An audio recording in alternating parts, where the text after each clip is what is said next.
பரிசுத்த ஆவியானவரே, நாங்கள் துதிக்கிறோம், உம்மை ஸ்தோத்திரிக்கிறோம், உம்மை போற்றுகிறோம். தேவகுமாரனாக இயேசுவே உம்முடைய நாமத்தில் வருகிறோம். இந்த செய்தி பகுதிக்காக நன்றி செலுத்துகிறோம். ஆண்டவரே, உமக்கு ஸ்தோத்திர செய்தியை ஆசீர்வதிக்கிறோம். இந்த செய்தியில் வருகிற ஒவ்வொரு வார்த்தையும் உம்முடைய வார்த்தையால் கடந்து வரணும். வீணான வார்த்தைகள் நாங்கள் இந்த வாயிலிருந்து புறப்பட்டு வர வேண்டாம். எல்லா வார்த்தையோட வார்த்தையா இந்த பிள்ளைகளுக்கு எதை கொடுக்க சித்த வச்சிருக்கிறதோ அதை கொடுக்கிறாங்க. இதை கேட்கிற ஆண்டவர் எல்லா பிள்ளைகளும் கவனமாய் கேட்க ஆண்டவர் கிருபை பாராட்டும்படி செபிக்கிறேன். ஆண்டவரே, பூமியை செவிடும் ஆவிகள், கண்ணன் ஆவிகள், ஆண்டவரே சோரின் ஆவிகள் செய்தியை கேட்கக்கூடாதபடிக்கு உள் பிரவேசியாதபடி எல்லா சத்துருவையும் இயேசுவின் நாமத்தில் நாங்கள் கட்டுகிறோம். செய்தியை கேட்கக்கூடாதபடிக்கு செவியை அடைக்கிற சத்துருவை இயேசுவின் நாமத்தில் கட்டுகிறோம். கடைசி வரைக்கும் இந்த செய்தியை கேட்டு ஆசீர்வாதத்தை பெற்றுக்கொள்ள கிருபை பாராட்டும்படி நான் செபிக்கிறேன். தொடர்ந்து ஒரு பிரச்சனை எங்களோடு இருக்கட்டும். இயேசுவின் நாமத்தில் செபிக்கிறேன் நல்ல பிதாவே, ஆமென். சில செய்திக்காக கடந்து போகலாம். யோவான் சுவிசேஷம் 2வது அதிகாரம் 1 முதல் 5 வரைக்கும். கலிலேயாவில் உள்ள கானா ஊரிலே ஒரு கல்யாணம் நடந்தது. இயேசுவின் தாயும் அங்கே இருந்தால்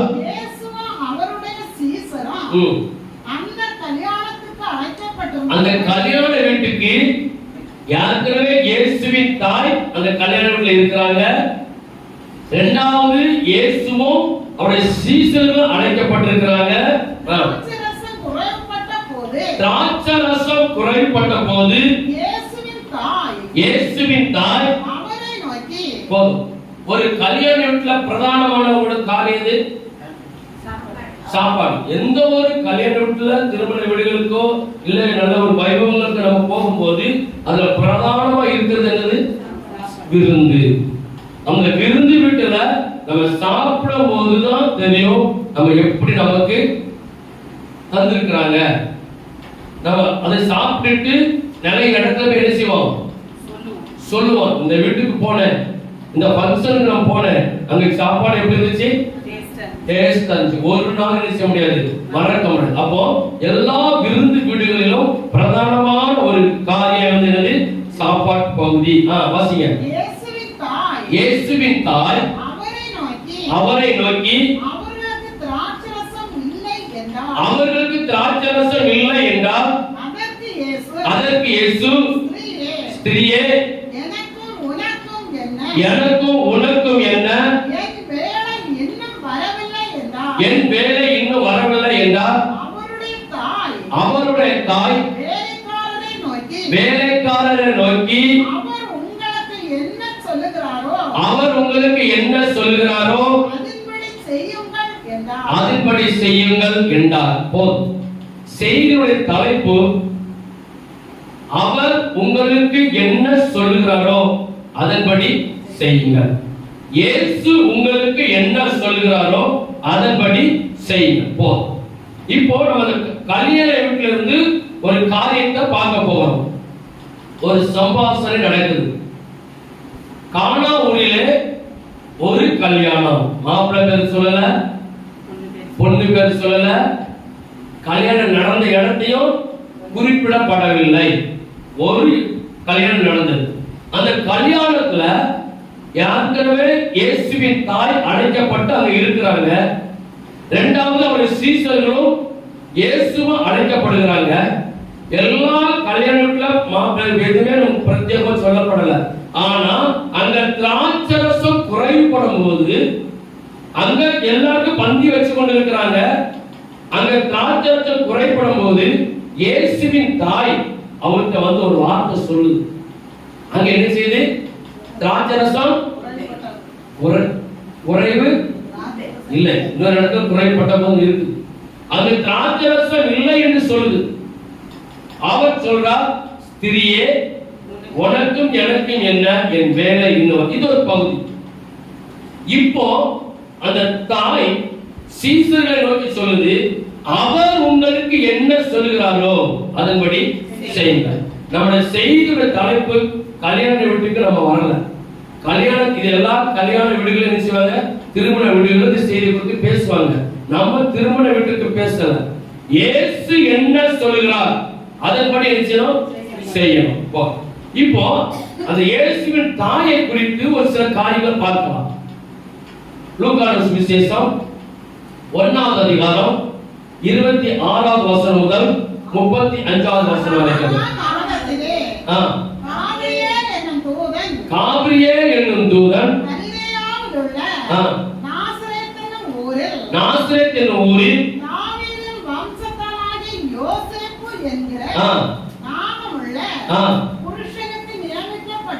புருஷனுக்கு நியமிக்கப்பட்டிருந்த ஒரு கன்னிகை இடத்திற்கு தேவனாலே அனுப்பப்பட்ட அந்த கன்னிகையின் பேர் மரியாள்.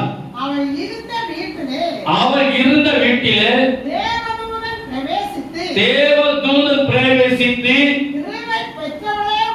முதல்ல அந்த தூதன் ஒரு வாழ்த்துதல் சொல்கிறார்.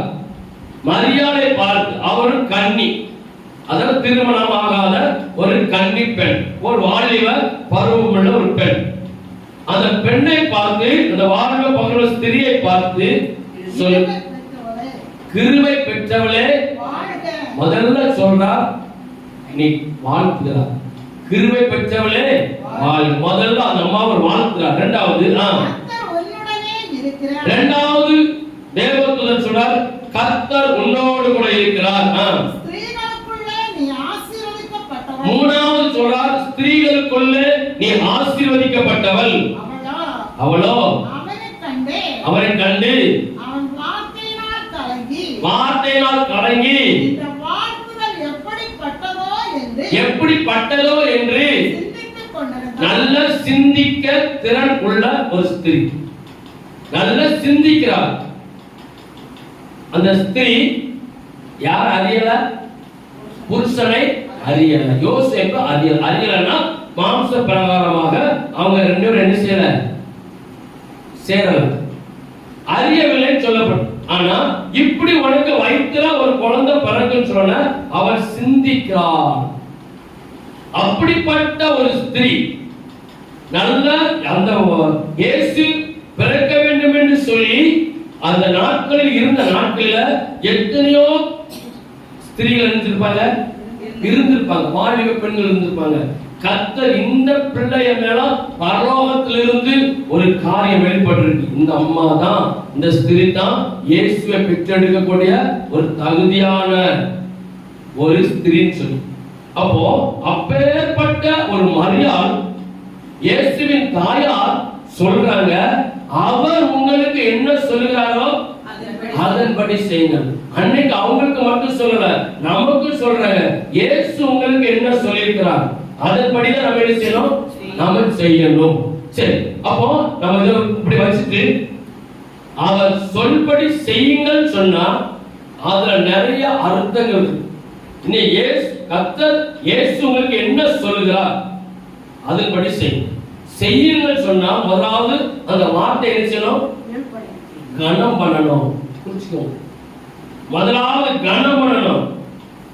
இரண்டாவது அந்த வார்த்தையை அசட்ட பண்ணக்கூடாது. மூணாவது அந்த வார்த்தையை பொறுமையா கேட்கணும். இரண்டாவது திருப்பி கேள்வி கேட்க கூடாது. அதுக்கு பிறகு நிதானம் வேணும். ஆனா கர்த்தர் எல்லாவற்றையும் அவங்க சொன்ன செய்யும் போது அந்த கல்யாணம் செஞ்சாங்களா? என்ன செஞ்சாங்க? கற்சாடி எடுத்து தண்ணீரை நிரப்புனாங்க. நீங்க எங்க கொண்டு போங்க? பந்தி விசாரிப்பு காரணத்துல கொண்டு போங்க. அதான் முடிஞ்சது. உடனே கீழ்ப்படிஞ்சாங்க. அங்க போகும்போது எல்லாரும் கொடுத்தாங்க. ஆசீர்வாதம் வாங்க. அந்த காணாமல் கல்யாணத்துல ஆசீர்வாதம் பெற வேண்டிய காரணம் கர்த்தரோட வார்த்தைக்கு கீழ்ப்படுகிறதான ஒரு காரணம். இப்போ நீங்களும் கர்த்தரோட வார்த்தைக்கு நம்ம என்ன செய்யணும்? கனப்படுத்தணும். நமக்கு அன்னைக்கு பழைய ஏற்பாட்டு காலத்துல கர்த்தரோட வார்த்தை கீழ்ப்பட்டதான ஒரு சில நபர் இருக்கிறாங்க, கீழ்ப்படியாமல் போன சில நபர் இருக்கிறாங்க. இப்போ கிறிஸ்துவுக்கு வாழ்கிற இந்த கிருபையின் காலத்துல கர்த்தர் நமக்கு என்ன சொல்லி தருகிறார்? இதை நம்ம என்ன செய்யலாம்? பார்க்கலாம். இப்பொழுது நோவாவை குறித்து ஒரு காலத்துல, பழைய ஏற்பாட்டு காலத்துல நோவாவை குறித்து கர்த்தர் ஒரு காரியத்தை சொன்னார். நோவா கிட்ட எடுத்து வாசிக்கலாம். அதுக்கு முன்பதாகவே எபிரேயர் 11வது அதிகாரம் 7வது வசனம். விசுவாசத்தினாலே நோவா தற்காலத்திலே காணாதவைகளை குறித்து தேவ எச்சரிப்பு பெற்று பயபக்தி உள்ளவனாகி தன் குடும்பத்தை ரட்சிப்பதற்கு வேலையை உண்டு பண்ணினான். இது நடந்த சம்பவம் பழைய ஏற்பாட்டு காலத்துல. ஆனா புதிய ஏற்பாட்டு காலத்துல விசுவாச பட்டியல் யார் பேர் வந்திருக்கு? நோவாவின் பட்டியலை வாசிக்கணும். விசுவாச பட்டியல்ல நோவாவை குறித்து தெளிவாக சொல்லப்பட்டிருக்கு. அவன் விசுவாசத்தினாலே கர்த்தரோட வார்த்தைக்கு என்ன செய்தான்? கீழ்ப்படிந்தான். கர்த்தரோட வார்த்தைக்கு அவன் சொல்படி நடந்தான். அவன் என்ன சொல்கிறாரோ அதன்படி செய்தான். அவன் என்ன செய்தார்? ஆதியாகம புத்தகம் 6வது அதிகாரம் 13வது வசனமும் 14வது வசனமும். நோவாவை நோக்கி மாம்சமான யாவரின் முடிவும் எனக்கு முன்பதாக வந்தது. அவர்களாலே பூமி கொடுமையினால் நிறைந்தது. நான் அவர்களை பூமியோடு கூட அழித்து போடுவேன். நீ கொப்பேர் மரத்தால் உனக்கு ஒரு பேழை உண்டாக்கும். இனிதான் பார்க்கணும். நீ கொப்பேர் மரத்தால் ஒரு பேழையை உண்டு பண்ணு. போதும். இயேசு நோவாவை பார்த்து சொன்னார், இந்த பூமியோட ஜனங்கள் பாவங்கள் பெருகிட்டு எல்லாரும் நான் என்ன செய்ய போறேன்? அழித்து போட போகிறேன். இப்பவும் ஆண்டவர் சொன்னார், நோவாவின் நாட்கள் நடந்தது போல மனுஷகுமாரன் வரும் நாட்கள் நடக்கும். அப்ப நோவா வாழ்ந்த காலத்துல பயங்கரமா இந்த பூமி இருந்திருக்கு. கர்த்தரோட வார்த்தை யாரும் மதிக்கல. நோவாவின் கண்களிலோ கர்த்தரோட கிருபை கிடைத்தது. அப்ப நோவாவை பார்த்து கர்த்தர் சொன்னார், நீ கொப்பேர் மரத்தால் ஒரு பேழையை உண்டு பண்ணு. திருப்பி அவன் எந்த பதிலும் பேசல. கவனிக்கணும். கர்த்தரோட வார்த்தை தெளிவா நம்ம கற்றுக்கொள்ளணும். ஒரு வார்த்தை பேசல. அப்ப அவர் சொல்லியிருக்கலாம், ஆண்டவர் அதை காட்டிலும் நல்ல மரங்கள் உண்டு, நிறைய மரங்கள் இருக்குது, இது ஏன் சொன்னீங்கன்னு கேள்வி கேட்கல, எதிர்த்து பேசல. கொப்பேர் மரத்தால் ஒரு பேழையை உண்டு பண்ணினான். அந்த பேழையிலே அறைகளை உண்டு பண்ணி என்று சொன்னால் அவன் அப்படியே கீழ்ப்படிதான். அது உள்ளும் புறமாக செய்து கீழ் பூசு. ஏன்னா உள்ளுக்கு தண்ணி வெளியில தண்ணி உள்ளுக்குள்ள பெயரக்கூடாது. கீழ்ங்கிறது பூமிக்கு கிடைக்கக்கூடியதான ஒரு பிசின். அதை எடுத்து என்ன செய்? பூசு. நீ அதை பண்ண வேண்டிய விதம் என்னவென்றால் பேழையின் நீளம் 300 முழமும் அளவு கொடுக்கிறார். வார்த்தைக்கு கீழ்ப்படிந்தான் நோவா. நீ உன் அளவின் பிரகாரம் 300 முழம் நீளமும் அதன் அகலம் 50 முழமும் அதன் உயரம் 30 முழமாய் இருக்க வேண்டும். நீ பேழைக்கு ஒரு ஜன்னலை உண்டு பண்ணி மேல் தட்டுக்கு ஒரு முழம் தாண்டிலே அதை செய்து முடித்து பேழையின் கதவை அதன் பக்கத்திலே வைத்து கரெக்டா அளவு கொடுத்து ஜன்னல் எந்த பக்கம் இருக்கணும், தட்டு எப்படி இருக்கணும், பேரை எவ்வளவு நீளம் இருக்கணும், எவ்வளவு அகலம் இருக்கணும், எவ்வளவு உயரம் இருக்கணும் சொல்லி தெளிவாய் சொல்லி கொடுக்கிறார். கீழ் அறைகளையும் இரண்டாம் தட்டின் அறைகளையும் மூன்றாம் தட்டின் அறைகளையும் பண்ண வேண்டும். வானத்தின் கீழே ஜீவ சுவாசமுள்ள சகல மாம்ச ஜந்துக்களையும் அழிக்க நான் பூமியிலே ஜலப்பிரளயத்தை வரப்பண்ணுவேன். பூமியிலுள்ள யாவும் ஆண்டு போகும். ஆனாலும் உன்னுடனே என் உடன்படிக்கையை ஏற்படுத்துவேன்.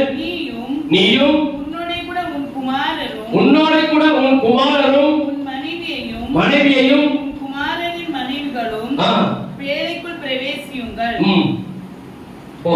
சகலவித மாம்ச போதும். ஜீவன்களும் நோவாவுக்கு கர்த்தர் என்ன செஞ்சாரோ சொன்னாரோ அது அப்படியே நினைச்சதா அவர் செய்தார். கீழ்ப்படிந்தார். அவர் சொல்படி அப்படியே நடக்கிறார். அளவுல கூட்டி குறைக்கல. ஏன் ஆண்டவரை கேட்கல? ஆண்டவர் இந்த இடத்துல ஒரு பேழையை செய்ய சொல்றீங்களா? இதுல எப்போ தண்ணி வரும், எவ்வளவு தண்ணி வரும், எவ்வளவு மிதக்கும், எந்த ஒரு கேள்வியும் கேட்கல. அவர் என்ன சொல்லுகிறாரோ அதன்படி செய்தார். நோவா அப்படியே செய்து முடித்து எல்லா பக்கமும் பிரசங்கம் பண்ணுகிறார்.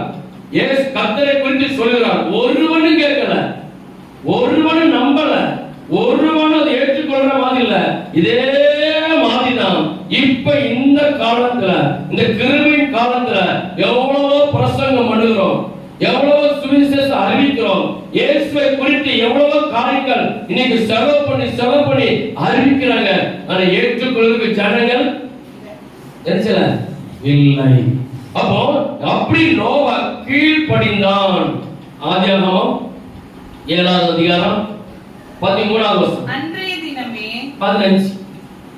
இப்படியே ஜீவஸ்வாசமுள்ள மாம்ச ஜந்துக்கள் எல்லாம் ஜோடி ஜோடாக நோவாவினிடத்தில் பேழைக்குள் பிரவேசித்தன. அதில் சொல்லிட்டார், எல்லாம் ஒரு ஆணும் பெண்ணுமாய் ஜோடி ஜோடா உள்ள ஏத்து, எல்லாவற்றையும் ஜோடி ஜோடியா அந்த பேழைக்குள்ள கொண்டு சேர்த்து வை.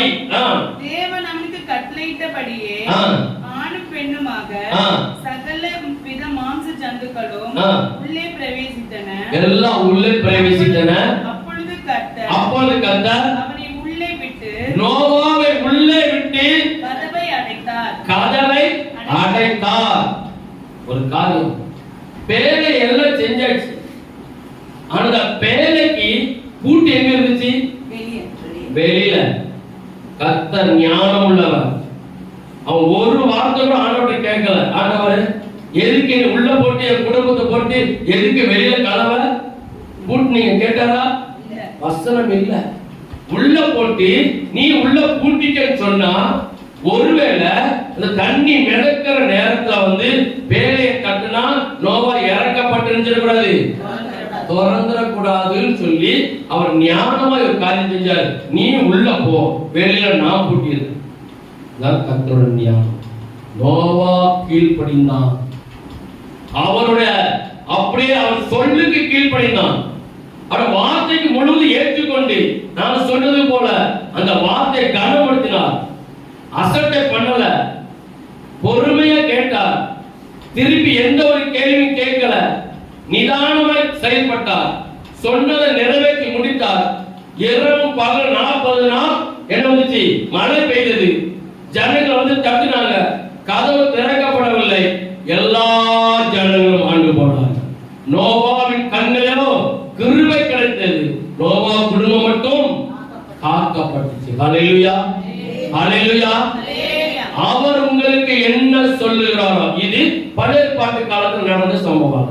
இப்ப நம்ம புதிய பாட்டு காலத்துக்குள்ள வருவோம். இயேசு ஊழியம் செய்த நாட்களில் எடுத்து வாசிக்கலாம். லூக்கான சுவிசேஷம் 5வது அதிகாரம் 2வது வசனம் முதல் 7வது வசனம் வரை. அப்பொழுது கடற்கரையிலே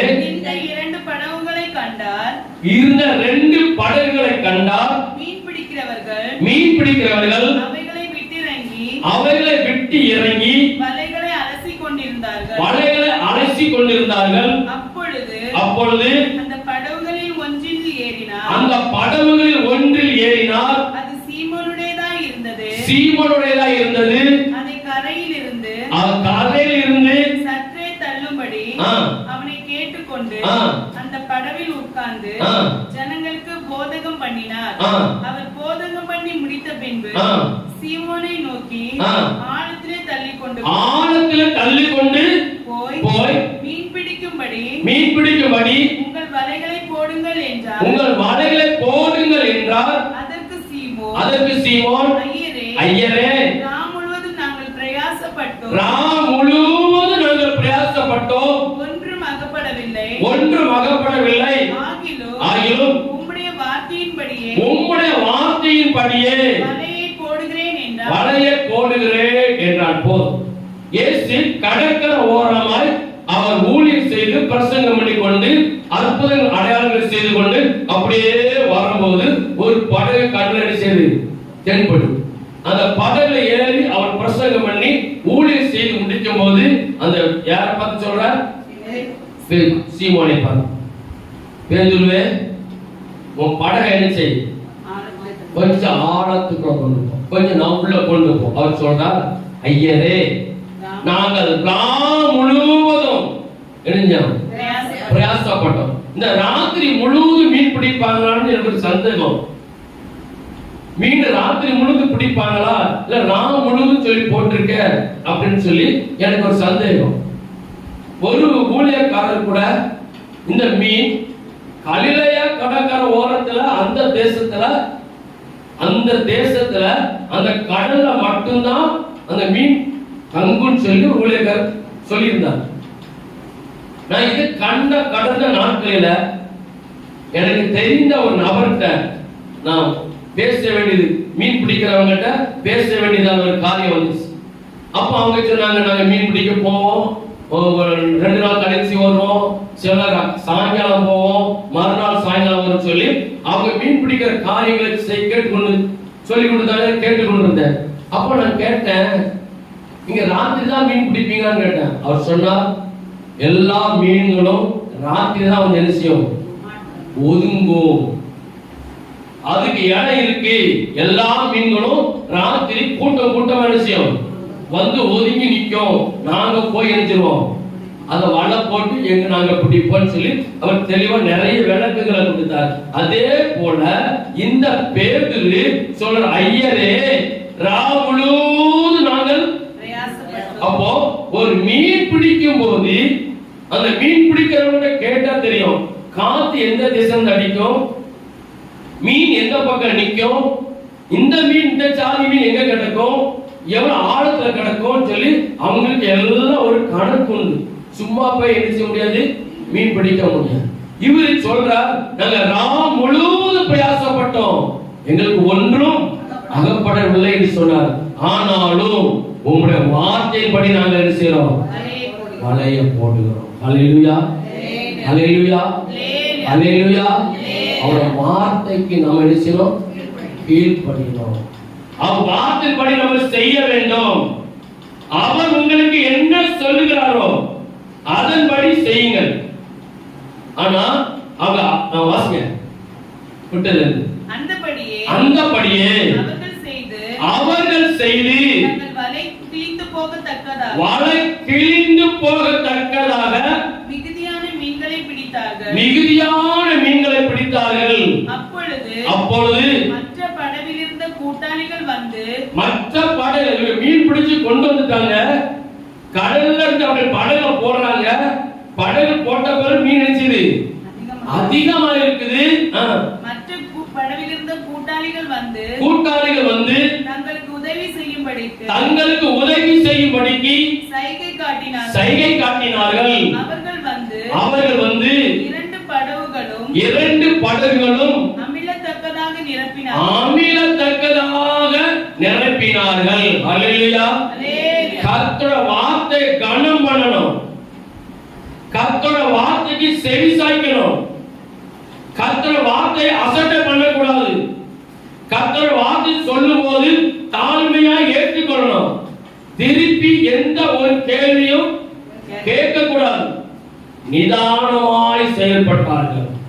இப்போ பார்க்கும்போது அவங்க ஆண்டவரை நிறைய கேள்வி கேட்டிருக்கலாம், எதுவுமே கேட்கல. உங்களோட வார்த்தையின்படி நாங்கள் வளையப்படும். 2 படகு அமிலத்தக்கதா கத்தறிஞ்ச ஆசீர்வாதம். அவர் உங்களுக்கு என்ன சொல்றார், அவர் நமக்கு என்ன சொல்லுகிறார், அதன்படி நம்ம என்ன செய்யணும். அதன்படி செய்தால்தான் நமக்கு என்ன ஆசீர்வாதம் வரும். அவர் சொல்படி செய்யும் பெரு காற்று நிச்சயது.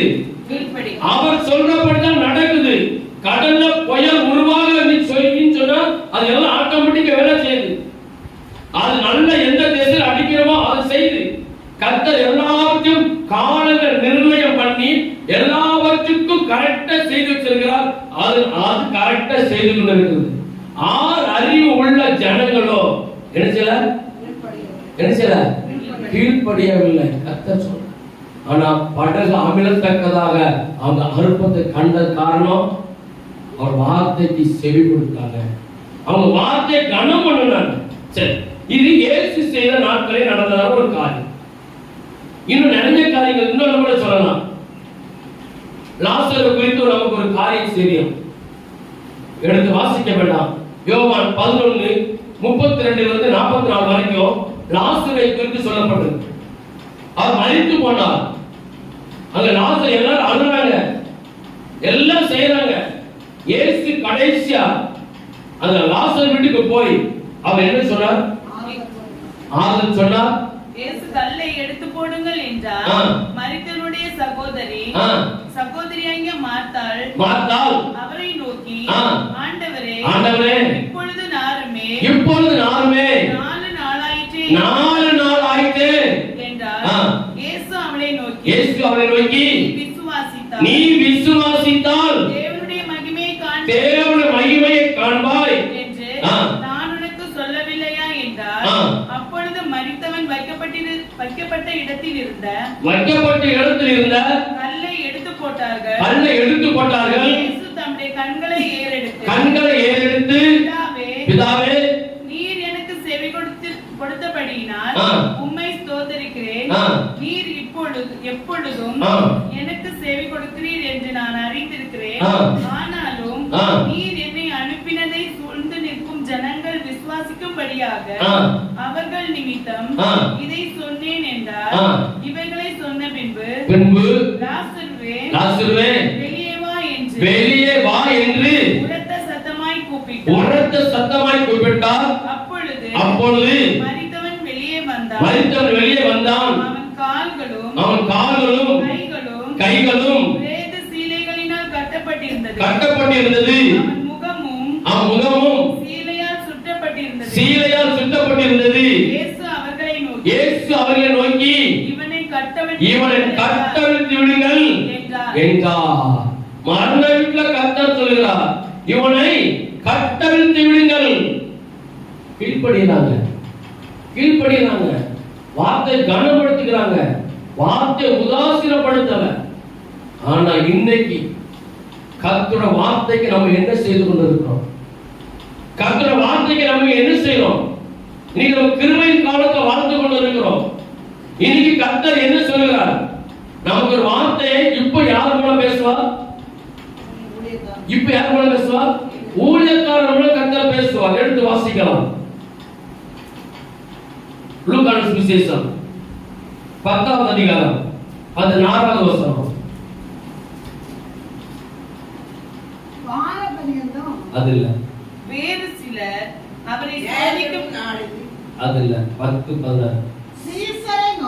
சீசரை நோக்கி உங்களுக்கு செவி கொடுக்கிறவன் எனக்கு செவி கொடுக்கிறான். உங்களை அசட்டை பண்ணுகிறவன் என்னை அசட்டை பண்ணுகிறான்.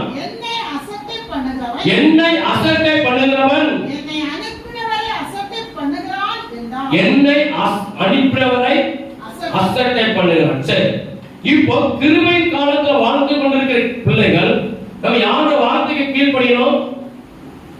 சீசர்கள், தேவ ஊழியர்களுக்கு. நான் அதுவும் சொல்லிடுறேன், கள்ள ஊழியனுக்கு கீழ்ப்படியக்கூடாது, வேத புரட்டன் ஊழியருக்கு கீழ்ப்படியக்கூடாது, பணத்துக்காக சாப்பாட்டுக்காக ஓடுகிற ஊழியக்காரனுக்கு கிடைக்கக்கூடாது, கீழ்ப்படியக்கூடாது. சத்தியத்தை சத்தியமா போதிக்கிற ஊழியக்காரனுக்கு என்ன செய்யணும்? கீழ்ப்படியணும். முதலாவது நம்ம அதை தெரிந்து கொள்ளணும். அதை தெரிந்து கொண்டு அவர் சொல்றார், சீசர்களை நோக்கி, உங்களுக்கு செவி கொடுக்கிறவன். அப்போ கர்த்தருடைய பிள்ளைகள் ஒரு ஊழியக்காரனுக்கு செவி கொடுக்கும் போது அவன் யாருக்கு செவி கொடுக்கிறாங்க? இயேசுவுக்கு செவி கொடுக்கிறாங்க. உங்களை அசட்டை பண்ணுகிறவன் என்னை அசட்டை பண்ணுகிறான். அப்போ ஒரு ஊழியக்காரரை, ஒரு விசுவாசியோ, ரட்சிக்கப்பட்ட பிள்ளைகளையோ இயேசுவை ஏற்றுக்கொண்டு ஞானஸ்நானம் எடுத்து சத்தியத்துக்கு கீழ்ப்படுகிற பிள்ளைகள் ஒரு ஊழியக்காரனை அசட்டை பண்ணும்போது நம்ம யாரை அசட்டை பண்ணுகிறோமா? தேவனை அசட்டை பண்ணுகிறோம். சர்ச்சிமெண்ட் கொடுக்கிறார் அவன். நம்ம கர்த்தருடைய வார்த்தைக்கு, ஊழியக்காரர் வார்த்தைக்கு எதிர்ச்சோம் கீழ்ப்படியணும். கடந்த நாட்கள ஒரு நடந்தத ஒரு சம்பவத்தை நான் சொல்றேன், கேட்கட்டும், எல்லா ஜனங்களும் கேட்கட்டும். ஒரு வேற நினைச்சாங்க, என்னை பார்க்க வந்தாங்க. பார்க்க வந்து, பாஸ்டர் எங்களுக்கு ஜோம் பண்ணணும்னாங்க. சரி நீங்க வாங்க நம்ம ஜோம் பண்ணலாம்னு சொல்லி அதுக்கு எல்லா ஏற்பாடு பண்ணி கொடுத்து நம்ம சபையில வச்சிருந்தோம். ஜெபம் பண்ணணும். ஜெபம் பண்ணும்போது அவங்க சொன்னதான ஒரு காரியம், முதலாவது சொன்னதான கள்ள ஊழியக்காரனை குறித்து சொன்னேன். கர்த்தர் நீதியுள்ள நியாயாதிபதியா இருக்கிறார். அவர் கேட்டு, அவங்களுக்கு சில வருஷ காலமாய் குழந்தைகள் இல்லை. என்னல்ல, குழந்தைகள் இல்லை. இப்போ அவங்க சில ட்ரீட்மெண்ட் பெருக்கிறாங்க. ட்ரீட்மெண்ட்டுக்கு போயிட்டு ட்ரீட்மெண்ட் சரியாகல. ஒரு சில அமௌண்ட் சொன்னாங்க, அதை நான் சொல்ல மாட்டேன். ட்ரீட்மெண்ட்டுக்கு பெருக்கிறாங்க. ட்ரீட்மெண்ட்டுக்கு போய் சில சுகமாகல. ஏன் ட்ரீட்மெண்ட்டுக்கு போனாங்கன்னா அவங்க சரீரத்துல சில குறைபாடு இருக்குது. குறைபாடு நிமித்தம் அவங்க சில ஊசிகள் போட வேண்டியிருக்கு. ஊசி போட்டு ஒரு ஊசி விலை பெரிய அமௌண்ட் போட்டிருக்காங்க, சரியாகல. ஜோம் பண்ணிருக்கிறாங்க, சரியாகல. கடைசியில அந்த ஊழியக்காரர் சொன்னதான ஒரே ஒரு வார்த்தை, உங்களுக்கு ஒரு குழந்தை எடுத்துருந்துச்சிங்க வாழாங்க. அந்த குழந்தை ரேட்டு 1 லட்சம் ரூபா. சரி, அவங்களுக்கு கையில் நினைச்சல பணம் இல்லை. அவங்க எங்களுக்கு சந்ததி வேண்டிய பேசப்பட்டாங்க. இங்க வந்தாங்க. சரி நான் ஜோம் பண்ணேன்னு சொன்னேன். இதே இடத்துல ஜோம் பண்ணேன். அந்த சகோதரர் அலறி அடிச்சு உருண்டார். அழக்கழிச்சு உருண்டார். உருண்டுட்டு நிறைய காரியங்கள் சொன்னார்.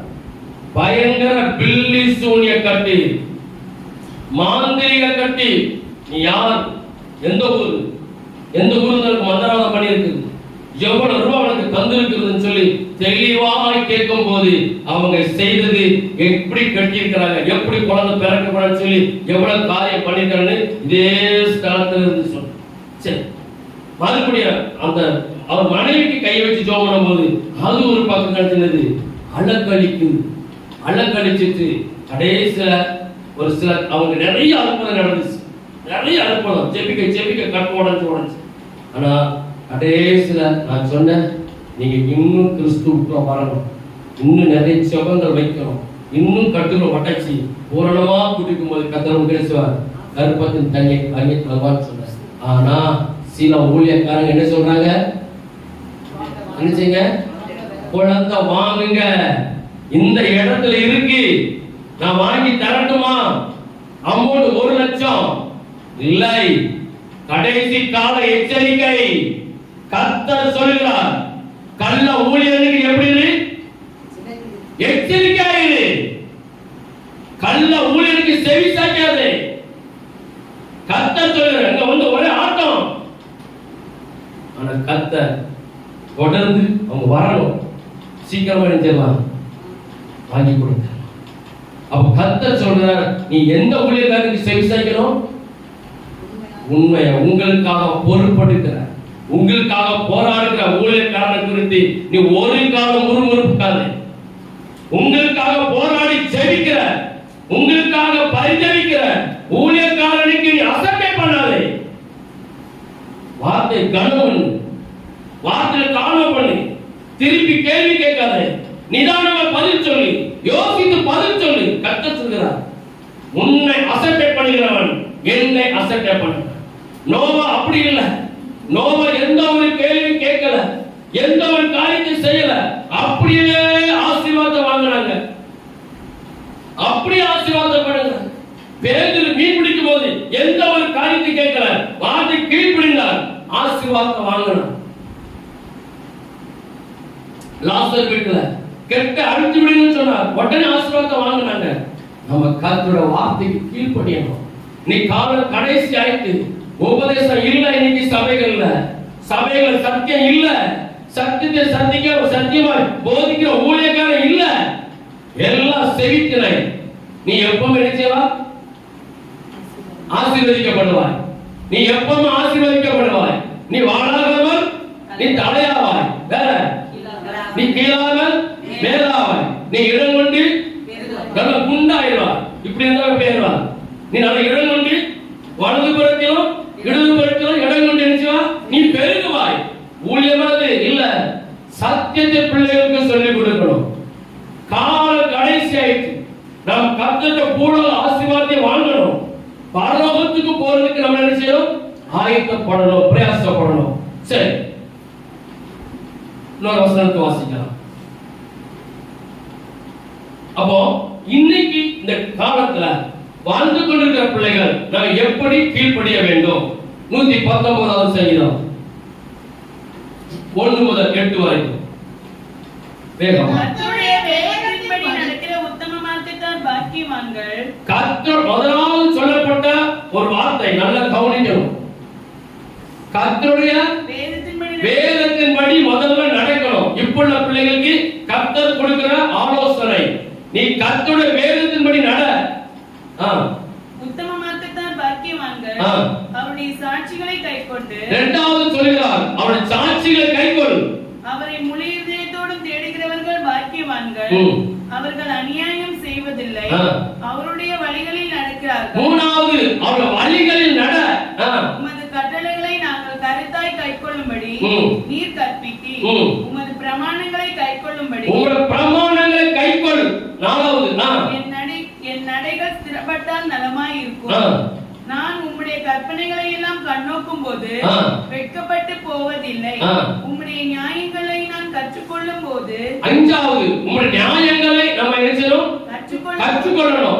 செம்மையான இதயத்தால் உம்மை துதிப்பேன், உமது பிரமாணங்களை கைக்கொள்ளுவேன். கடைசியா உம்முடைய பிரமாணத்தை கைக்கொள்ளுவேன். முற்றிலும் என்னை கைவிடாதேயும். இன்னைக்கு இருக்கிற பிள்ளைகள் கர்த்தருடைய வேதத்துக்கு நினைச்சணும், செவி சாய்க்கணும். இரண்டாவது, ஊழியக்காரனுக்கு நினைச்சணும், செவி சாய்க்கணும். எந்த உண்மையிலே ஆத்ம பாரம் ஆத்ம தாகம் உள்ள ஒரு ஊழியக்காரன் என்ன செய்ய மாட்டாங்க? எந்த விசுவாசிக்கும் கேடு செய்ய நினைக்க மாட்டாங்க. கேடு செஞ்ச குடும்பத்தை நாசமாக்க நினைக்க மாட்டாங்க. அவங்க ஆழ்ந்து போனாலும் தூக்கி நிறுத்துகிறதுன்னு சொல்லுவாங்க, ஊழிய மட்டும் பிரயாசப்படுவாங்க. அப்போ நம்ம கர்த்தரோட வார்த்தைக்கு என்ன செய்யணும்?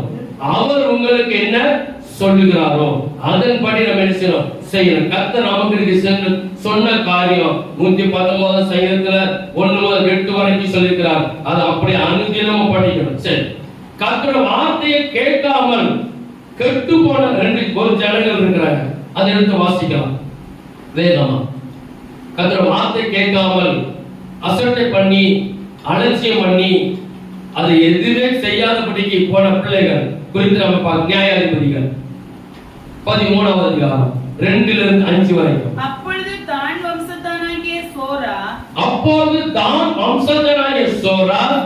ஊரான ஒரு மனுஷன் இருந்தான். அவன் பேர் மனோவா. அவன் மனைவி பிள்ளை பெறாத மலடியாய் இருந்தாள். கர்த்தருடைய தூதனானவர் அந்த ஸ்திரீக்கு தரிசனமாகி அவளை நோக்கி இதோ பிள்ளை பெறாத மலடியான நீ கர்ப்பம் தரித்து ஒரு குமாரனை பெறுவாய். ஆதலால் நீ திராட்சரசம் மதுபானமும் குடிக்காதபடிக்கு தீட்டானது ஒன்றும்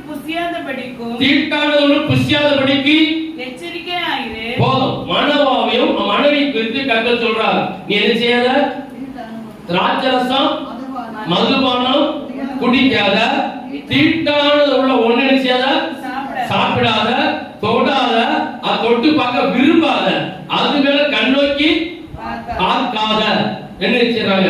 சரி, இன்னைக்கு சுகர்ங்கிறதான நோய் இல்லாத ஆட்களே இல்ல. நீங்க எல்லாத்துக்கும் சின்ன பிள்ளைல இருந்து எல்லா வயசு வரைக்கும் வந்தாச்சு. இப்ப டாக்டர் கொடுக்குற ஆலோசனை என்னது?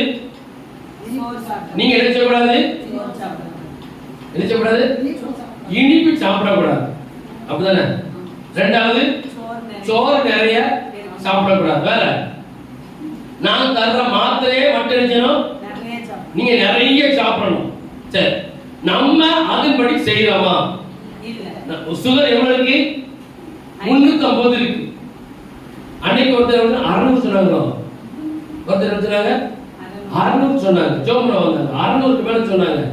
ஆனா ஒரே நாள் ஜபத்துல இருந்துச்சு குறைஞ்சு. அப்போ இதெல்லாம் சொல்றாங்க, டாக்டர் சொல்றாங்க. நம்ம என்ன செய்யணும்?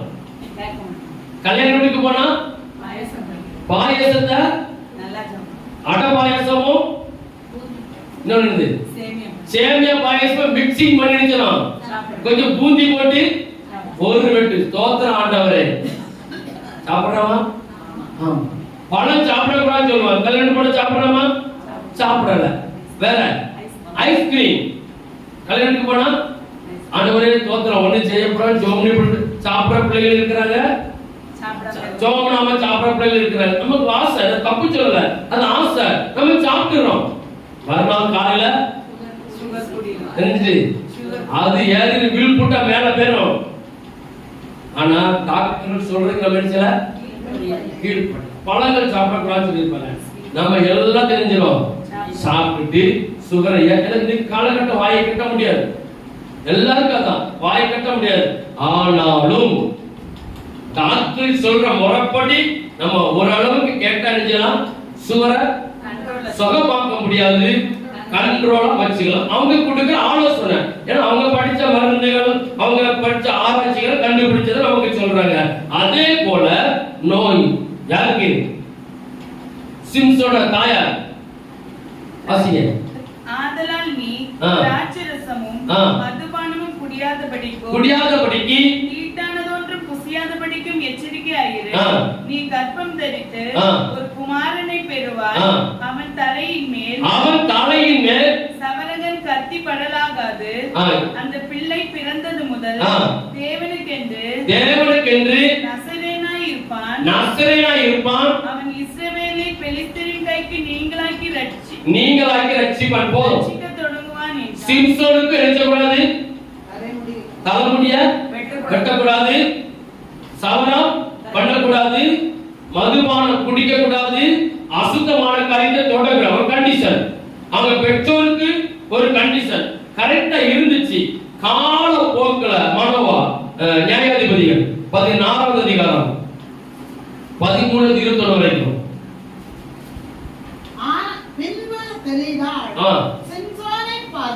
சிம்சோனை பார்த்து இதுவரைக்கும் என்னை பரியாசம் பண்ணி எனக்கு போய் சொன்னாய்.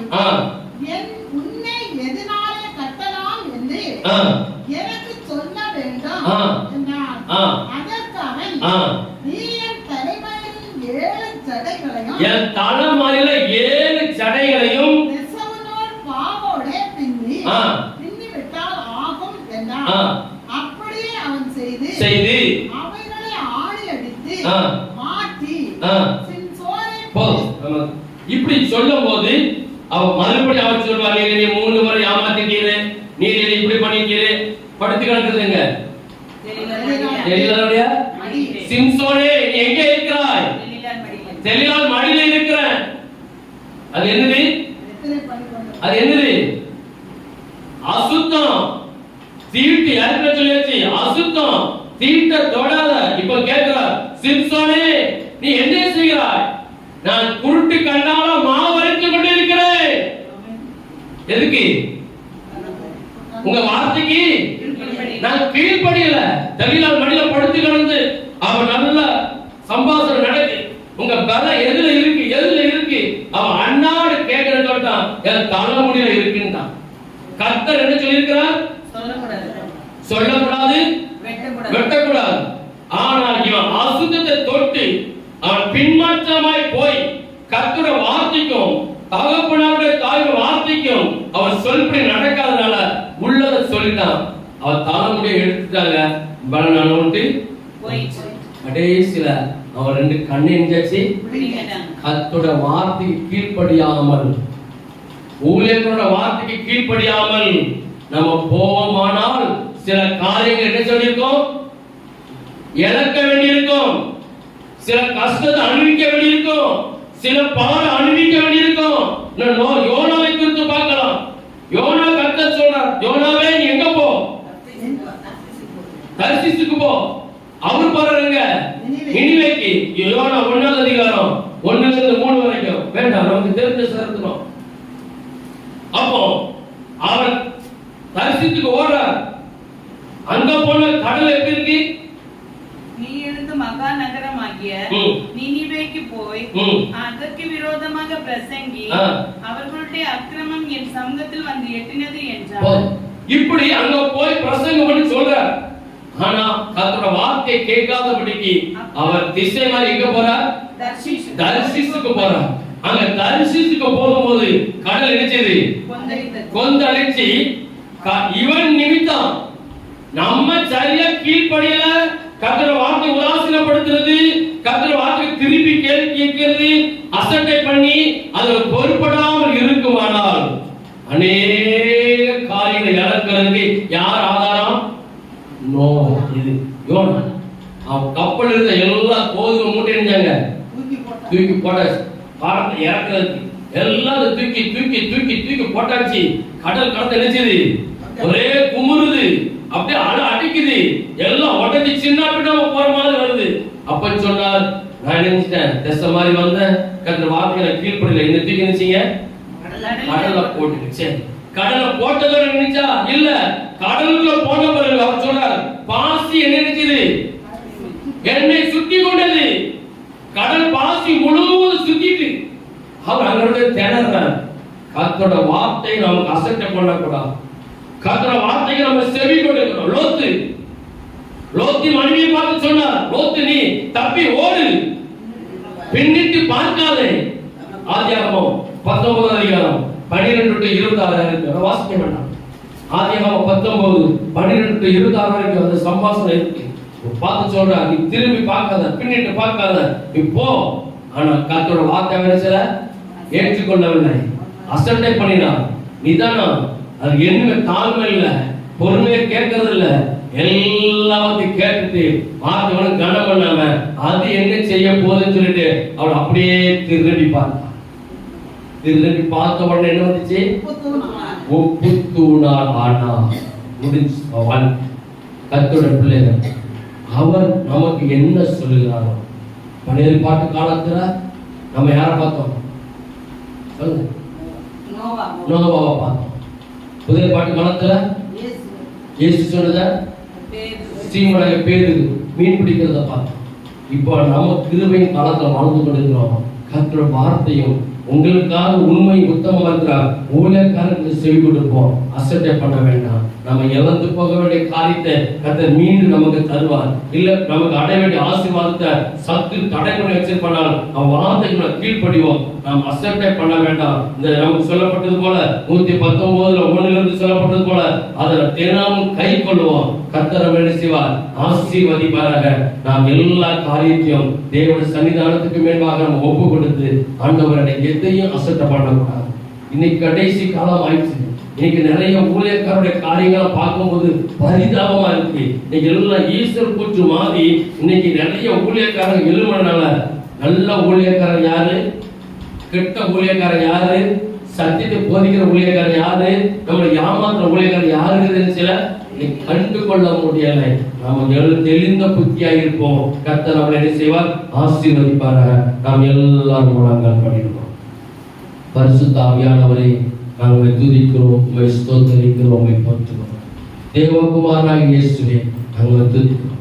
ஆண்டவரே, இந்த வார்த்தை கேட்ட எங்களை ஆண்டவரே ஒரு விஷயம் நாங்கள் ஆராய்ந்து பார்க்க எங்கள் கிருபை பாராட்டுவோம். அவர் உங்களுக்கு என்ன சொல்கிறாரோ அதன்படி செய்யுங்க ஆண்டவரே. நீங்க எங்களுக்கு எதை கற்று தரீங்களோ அதை நாங்கள் செய்யணும் ஆண்டவரே. நாங்கள் ஆண்டவரே எங்களுடைய சுய முயற்சி, எங்களுடைய சுய சித்தம், எங்களோட ஆலோசனை இல்லாதபடிக்கு நீர் எங்களுக்கு ஆலோசனை தரணும். நோவாவின் குடும்பம் தப்புனது போல இனி வருகிற நாட்களில் எங்கள் குடும்பம் தப்ப கிருபை பாராட்டும் ஆண்டவரே. நோவா அப்படியே கீழ்ப்படிந்து ஆண்டவரே உங்க நன்றி. வருகிற நாட்களில் நாங்கள் கீழ்ப்படிந்து உங்களுடைய வருகிற பங்களை கிருபை பாராட்டும். நாங்கள் என் குடும்பமாய் உங்களுடைய வருகைக்கு ஆயத்தப்படுத்தும். நாங்கள் அலட்சியமா இருக்கிறபடிக்கு ஆண்டவரே சோர்வாய் இருக்காதபடிக்கு உங்களுடைய சத்தியத்தின்படி நடவாதபடிக்கு எங்கள் சுய இஷ்டமாய் நடந்து ஆண்டவரே சத்தியத்தில் நடக்க கிருபை பாராட்டும். உலகத்தின் ஆசீர்வாதத்தை நாங்கள் பெற்றுக்கொள்ளணும். பரலோக ஆசீர்வாதமாகிய உடைய வருகைக்கு ஆயத்தப்படுத்தி உடைய வருகையான பலன்களை கிருபை பாராட்டும்படியாக ஜெபிக்கிறோம். தொடர்ந்து உடம்பரசு இருக்கட்டும். ஆசீர்வதியும். இயேசுவின் நாமத்தில் ஜெபிக்கிறோம் நல்ல பிதாவே. ஆமென்.